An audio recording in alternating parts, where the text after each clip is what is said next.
20 ನಿಗಮ ಮಂಡಳಿಗಳ ಅಧ್ಯಕ್ಷರ ಆಯ್ಕೆ ಅಂತಿಮವಾಗಿದೆ. ಸಿಎಂ ಡಿಸಿಎಂ ಬೆಂಗಳೂರಿಗೆ ಮರಳಿದ ಬಳಿಕ ಘೋಷಣೆ ಮಾಡಲಿದ್ದಾರೆ. ಸುರ್ಜೇವಾಲಾ ಜೊತೆ ಸಭೆಯಲ್ಲಿ ಆಯ್ಕೆ ಪಟ್ಟಿ ಫೈನಲ್ ಆಗಿದೆ.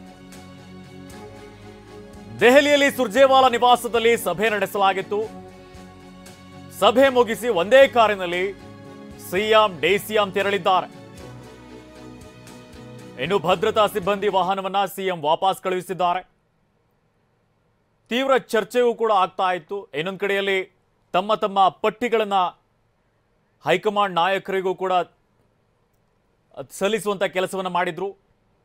ಈ ಕುರಿತು ಹೆಚ್ಚಿನ ಅಪ್ಡೇಟ್ ನೀಡ್ತಾರೆ ನಮ್ಮ ಪ್ರತಿನಿಧಿ ಮಹೇಶ್. ದೂರವಾಣಿ ಸಂಪರ್ಕದಲ್ಲಿ ಜಾಯ್ನ್ ಆಗಿದ್ದಾರೆ. ಮಹೇಶ್, ನಿಗಮ ಮಂಡಳಿಗಳ ಅಧ್ಯಕ್ಷರ ಆಯ್ಕೆ ಪಟ್ಟಿ ಈಗ ಅಂತಿಮವಾಗಿರುವಂತದ್ದು. ಈ ಹಿಂದೆ ಸಿಎಂ ಹಾಗೇನೆ ಡಿಸಿಎಂ ತಮ್ಮ ತಮ್ಮ ಪಟ್ಟಿಗಳನ್ನು ಹೈಕಮಾಂಡ್ ಮುಂದಿಟ್ಟಿದ್ರು.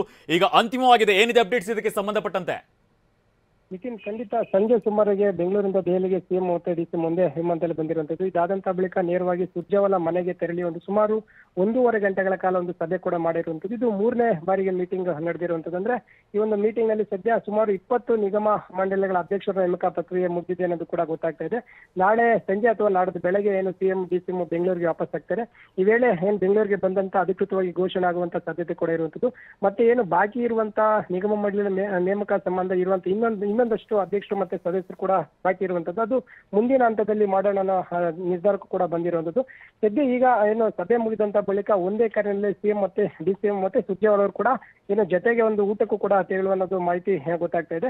ಪ್ರಮುಖವಾಗಿ ಎಸ್ಕಾರ್ಟ್ ಮತ್ತೆ ಭದ್ರತಾ ವಾಹನಗಳಾಗಿರ್ಬೋದು ಮತ್ತೆ ಭದ್ರತಾ ಸಿಬ್ಬಂದಿಗಳನ್ನು ಕೂಡ ವಾಪಸ್ ಕಳಿಸಿ ಸದ್ಯ ಊಟಕ್ಕೆ ತೆರಳಿದ್ದಾರೆ. ಒಟ್ಟಾರೆ ಸದ್ಯ ಈಗ ನಾಳೆ ಸಂಜೆ ಅಥವಾ ನಾಡಿದ್ದು ಅಧಿಕೃತವಾಗಿ ಈಗ ಫೈನಲ್ ಆಗಿರುವಂತ 20 ಅಧ್ಯಕ್ಷರ ನೇಮಕ ಸಂಬಂಧ ಅಧಿಕೃತವಾಗಿ ಘೋಷಣೆಯನ್ನು ಕೂಡ ಬಾಕಿ ಇರುವಂತದ್ದು. Nitin. Okay Mahesh, thank you ತಮ್ಮೆಲ್ಲ ಅಪ್ಡೇಟ್ಸ್ಗೆ.